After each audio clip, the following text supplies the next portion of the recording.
रहमानुर्रहीम। अस्सलाम वालेकुम। आज इंट्रोडक्शन टू केमिस्ट्री का सेकंड लेक्चर है और इसमें हम स्टडी करेंगे डिफरेंट ब्रांचेस ऑफ केमिस्ट्री। सबसे पहले तो ये जहन में होना चाहिए कि हम किसी भी सब्जेक्ट को डिफरेंट ब्रांचेस में क्लासिफाई क्यों करते हैं। देखें, जब किसी सब्जेक्ट की शुरुआत होती है, स्टार्ट होता है, जैसे जाबिर इब्न हयान को फादर ऑफ केमिस्ट्री कहते थे, फिर फादर ऑफ अलकेमी कहना शुरू कर दिया, तो उन्होंने केमिस्ट्री की बाकायदा तौर पर बुनियाद डाली और बहुत सारे ऐसे काम किए जिसकी वजह से उनको हमने फादर ऑफ अलकेमी का नाम दिया। ठीक है। अब उस वक्त केमिस्ट्री का जो नॉलेज था, केमिस्ट्री से रिलेटेड जो नॉलेज था, वो निस्बतन लिमिटेड था। लेकिन जैसे जैसे दौर आगे बढ़ता गया, हम आज 21st सेंचुरी तक पहुँचे, रास्ते में कई सेंचुरीज गुजारते हुए आए हैं, तो इस दौरान मुख्तलिफ साइंटिस्ट आए और केमिस्ट्री की डेवलपमेंट में उन्होंने बहुत अहम किरदार अदा किए। तो जब किसी भी सब्जेक्ट के बारे में बहुत ज़्यादा मालूमात इकट्ठी हो जाएं, तो फिर हम कन्वीनियंस, आसानी के लिए, फॉर कन्वीनियंस, उसको हम डिफरेंट ब्रांचेस में क्लासिफाई कर देते हैं, ताकि किसी भी चीज़ को जब हमने स्टडी करना है तो उससे कंसर्न जो ब्रांच हो, फिर उससे उसको स्टडी किया जाए, उसमें डाल दिया जाता है। ठीक है। और मकसद क्या होता है कि सिर्फ़ और सिर्फ हम अपनी स्टडीज़ में कन्वीनियंस पैदा कर दें। ठीक है। अब हमने केमिस्ट्री को भी क्लासिफाई किया दो बड़ी ब्रांचेस में, मैंने यहाँ बोर्ड पे लिख दी हैं आपकी आसानी के लिए, ऑर्गेनिक और इनऑर्गेनिक केमिस्ट्री है। और उसके बाद बाकी जो ब्रांचेस हैं उसमें physical chemistry, analytical chemistry, analytical chemistry, bio chemistry, industrial chemistry, nuclear chemistry, environmental chemistry and polymeric chemistry. इसके अलावा भी कुछ ब्रांचेस हैं जो सब ब्रांचेस के तौर पे आप स्टडी कर सकते हैं। तो मैं हर ब्रांच के बारे में आपको थोड़ा थोड़ा सा बताता चला जाऊँगा कि हमने जब केमिस्ट्री को क्लासीफाई किया तो फिर हर ब्रांच किस से, उसमें हम किन टॉपिक्स को स्टडी करते हैं। ठीक है। सबसे पहली ब्रांच का नाम है फ़िज़िकल केमिस्ट्री। जब हम केमिस्ट्री की स्टडी स्टार्ट करेंगे तो इसके अंदर हमारे पास बहुत से साइंटिस्ट के लॉज आएंगे। कुछ ऐसे लॉज होंगे जो गैसेस से रिलेटेड होंगे, जैसे बॉयल्स लॉ, चार्ल्स लॉ वगैरह। इसी तरह से लिक्विड से रिलेटेड लॉज भी आएंगे और इसी तरह से मज़ीद जो लॉज आएंगे जो केमिस्ट्री की डिफरेंट स्टेट्स हैं, उन लॉज, और साथ ही साथ लॉज के अलावा कुछ प्रिंसिपल होते हैं, जैसे हमारे पास ऑफ बॉ प्रिंसिपल वगैरह हैं। तो उन सब को डिटेल में स्टडी करने के लिए हम केमिस्ट्री की जो ब्रांच बनाते हैं वो है फ़िज़िकल केमिस्ट्री। सिंपली हम कह सकते हैं कि this branch of chemistry deals with the laws and principles which governs different aspects of chemistry. ठीक है। इसके बाद दूसरी ब्रांच ऑर्गेनिक केमिस्ट्री है। ऑर्गेनिक केमिस्ट्री तमाम उन कंपाउंड से रिलेटेड है जो कंपाउंड्स हम लिविंग सोर्सेज से हासिल करते हैं, और इन कंपाउंड्स का एक कॉमन कैरेक्टर है कि इनके अंदर कार्बन लाजमी तौर पर मौजूद होता है। ठीक है। इनकी कंपोजिशन में कार्बन लाजमी तौर पर होगा, लेकिन उसके साथ साथ हाइड्रोजन और दीगर एलिमेंट्स भी हमें मिलेंगे। तो हम पहले इसकी डेफिनेशन क्या करते थे, chemistry of carbon containing compounds. बाद में हमने इसको चेंज किया तो हमने कहा केमिस्ट्री ऑफ हाइड्रोकार्बन्स, क्योंकि अमूमन कार्बन के साथ हाइड्रोजन भी होता था, तो हमने इसके लिए लफ्ज़ इस्तेमाल किया हाइड्रोकार्बन्स, स्टडी ऑफ हाइड्रोकार्बन्स। लेकिन हाइड्रोकार्बन्स के साथ कुछ ऐसे कंपाउंड भी आ गए जिनमें कार्बन हाइड्रोजन के अलावा भी कुछ था, तो फिर हमने इसमें मज़ीद ऐड किया हाइड्रोकार्बन्स विद देयर डेरिवेटिव्स, यानी ये वो कंपाउंड हैं जो हाइड्रोकार्बन से ड्राइव किए जाते हैं। ठीक है। उसके बाद अगली ब्रांच में आ जाएं। आज भी ऑर्गेनिक केमिस्ट्री में जो ज़्यादातर कंपाउंड्स हैं वो लिविंग सोर्सेज से लिए जाते हैं, लेकिन लेबॉर्ट्री में भी सिंथेसाइज कर लिए गए हैं, बना लिए गए हैं। इनऑर्गेनिक केमिस्ट्री में हम डिफरेंट एलिमेंट्स को स्टडी करते हैं, उनके कंपाउंड्स को स्टडी करते हैं, लेकिन जैसे ऊपर सोर्स लिविंग ऑर्गेनिजम्स थी, इनऑर्गेनिक केमिस्ट्री के कंपाउंड्स की सोर्स नॉन लिविंग्स हैं, ठीक है। इसके बाद चौथी ब्रांच आ जाती है एनालिटिकल केमिस्ट्री।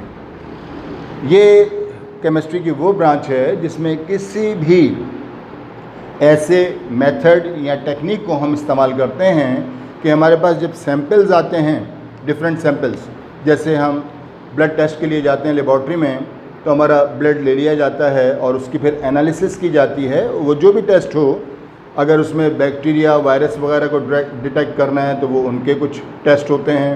इसी तरह से अगर हमारे RBCs, WBCs वगैरह जो ब्लड की कंपोजिशन है उसका चार्ट बनाना है तो उसको स्टडी करके उसकी कंपोजिशन बता दी जाती है, जिससे हम डिफरेंट जो डिजीज़ होती हैं, जो बीमारियां होती हैं,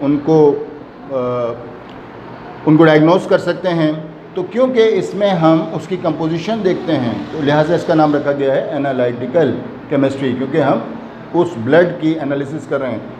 अब अपने घर पे कुआं खुदवा देते हैं पानी के लिए, उसका पानी जब निकलता है लेबॉर्ट्री को भेजते हैं, वो हमें एनालिसिस करके देते हैं कि आया ये पानी ड्रिंकिंग वाटर के तौर पर, पीने के पानी के तौर पर हम इस्तेमाल भी कर सकते हैं या नहीं।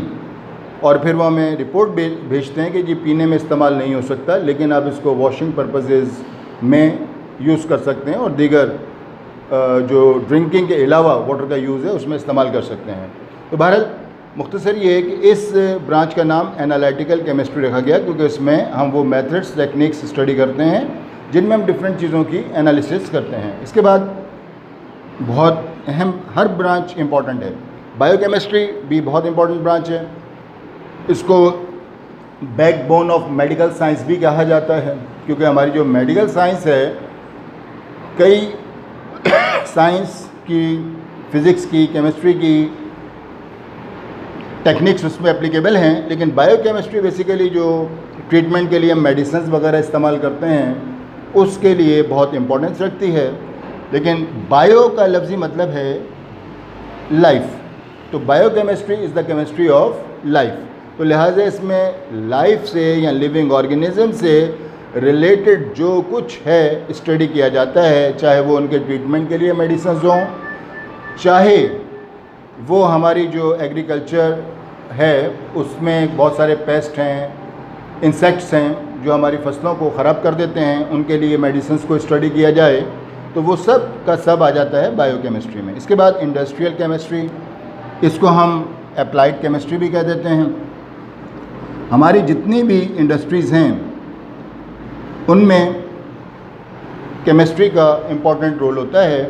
बहुत सारे केमिकल प्रोसेसेस होते हैं, जैसे हमारा वॉशिंग सोडा है जो डेली लाइफ में इस्तेमाल होता है, सोप है, एडिबल ऑयल है, खाने का तेल जो हम घरों पे कुकिंग के लिए इस्तेमाल करते हैं, वेजिटेबल घी है, और बहुत सारी चीज़ें हैं जिनको हम डेफिनेटली घर पे प्रिपेयर नहीं करते। ये इंडस्ट्रीज़ में प्रिपेयर हो रही हैं और हमारी डिमांड्स को पूरा कर रही हैं। तो उसके लिए हर प्रोडक्ट को बनाने के लिए कोई ना कोई प्रोसेस इन्वॉल्व होता है। तो उन डिफरेंट प्रोसेसेस को, उन केमिकल प्रोसेसेस को स्टडी करते हैं हम under the heading of industrial chemistry. इसके बाद 7th ब्रांच आ जाती है न्यूक्लियर केमिस्ट्री। नाम से ही पता चल रहा है कि ये एटम के न्यूक्लियस से रिलेटेड है।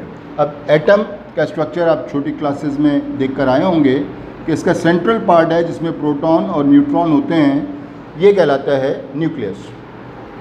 तो प्रोटॉन, न्यूट्रॉन जो कि न्यूक्लियस में मौजूद है, इससे रिलेटेड जो केमिकल रिएक्शंस हैं उन तमाम को हम स्टडी करते हैं न्यूक्लियर केमिस्ट्री में। और बहुत सारे आइसोटोप्स हैं जो ट्रीटमेंट के लिए भी इस्तेमाल किए जाते हैं, मेडिकल में डायग्नोसिस के लिए भी इस्तेमाल किए जाते हैं, और इसके अलावा भी इनके बहुत सारे यूजेस हैं। इसके बाद 8वें नंबर पे है एनवायरमेंटल केमिस्ट्री। इसको इकोलॉजिकल केमिस्ट्री भी कह देते हैं। एनवायरनमेंट क्या है? जो कुछ हमारे इर्द गिर्द है, ठीक है, एयर है, वाटर है, एयर के अंदर जो पॉल्यूशन मौजूद है, ये सब मिलजुल कर हमारा एनवायरनमेंट बना रहे हैं। हमारे एनवायरनमेंट के अंदर बहुत सारे केमिकल्स इंडस्ट्रीज़ की वजह से, और जैसे हमारे यहाँ प्लांटेशन दिन ब दिन कम होती चली जा रही है, उसकी वजह से ऑक्सीजन की कंपोजिशन में कमी आ जाती है। तो ये सारी स्टडीज़ जिनमें हम किस तरह से एनवायरनमेंट को डैमेज कर रहे हैं, एनवायरनमेंट को ख़राब कर रहे हैं, और वो कौन से प्रोसेसेस हैं जिनके ज़रिए हम एनवायरनमेंट को बेहतर कर सकते हैं, ठीक है, उन सब को हम एनवायरमेंटल केमिस्ट्री में स्टडी करते हैं। और आखिरी अहम ब्रांच जो है पॉलीमेरिक केमिस्ट्री है। आज हमारे घरों पे इस्तेमाल होने वाली ज़्यादातर अशिया पॉलीमर्स कहलाती हैं, ठीक है। एक ज़माने में लोग घरों पे प्लेट्स इस्तेमाल करते थे, ग्लास की होती थी या स्टील की होती थी। आजकल घरों पे आम जो प्लेटें वगैरह इस्तेमाल की जाती हैं वो मेलामाइन की होती हैं, ठीक है। तो मेलामाइन बेसिकली या पॉलीमर। इसी तरह से और बहुत सारे हमारे इस्तेमाल की चीज़ें हैं। घरों पे प्लास्टिक चेयर्स वगैरह आ गई हैं, तो उर्फ़ आम में तो हम प्लास्टिक चेयर्स कह देते हैं, लेकिन हकीकतन वो स्पेशल पॉलीमर्स हैं जिनके ज़रिए वो चेयर्स वगैरह प्रिपेयर की गई हैं। हमारे मोबाइल की केसिंग्स हैं, स्विचेस हैं और बहुत सारी चीज़ें हमारी घरों पे डेली लाइफ में इस्तेमाल होने वाली वो सारी की सारी पॉलीमर्स की बनी हुई हैं। तो बेसिकली पॉलीमेरिक केमिस्ट्री में है हम जो प्रोसेस स्टडी करते हैं वो पॉलीमराइजेशन है, और पॉलीमराइजेशन में हम मुख्तलिफ पॉलीमर्स तैयार करते हैं। किसी को हम फर्नीचर में इस्तेमाल कर रहे हैं, किसी को हम पेंट इंडस्ट्री में इस्तेमाल कर रहे हैं, किसी को हम किचन के जो यूटेंसिल्स हैं, इस्तेमाल के बर्तन हैं, उनमें इस्तेमाल कर रहे हैं। और मेडिकल साइंस में भी बहुत सारे पॉलीमर्स इस्तेमाल होते हैं। जैसे एक ज़माने में एक टांग की बोन होती है, फीमर बोन, अगर उसका फ्रैक्चर होता था तो स्टील की रॉड डलती थी। आज एक पॉलीमर है जो बड़ा लाइट वेट है और मजबूती उसकी स्टील की तरह की है, हम वो इस्तेमाल करते हैं। और बहुत सारे पॉलीमर्स हैं जो हमारी डेली लाइफ में इस्तेमाल होते हैं। तो लिहाजा ये मुख्तसर आपको हर ब्रांच का थोड़ा सा इंट्रोडक्शन दिया गया। इसके लिए आप ख़ुद भी स्टडीज़ कर सकते हैं, अच्छी तरह से बुक रीडिंग करें, समझें। कोई प्रॉब्लम हो तो आप आइंदा आपको राब्ता नंबर भी दे दिया जाएगा, तो उस पर राब्ता करके भी आप अपना कन्फ्यूजन दूर कर सकते हैं, ठीक है। लिहाजा इसको बगौर स्टडी करना है, अच्छी तरह से समझना है। ये हमारा सेकंड लेक्चर आज मुकम्मल होता है। इंशाल्लाह अगले लेक्चर में फिर आपको कुछ मज़ीद बताया जाएगा। अस्सलाम वालेकुम।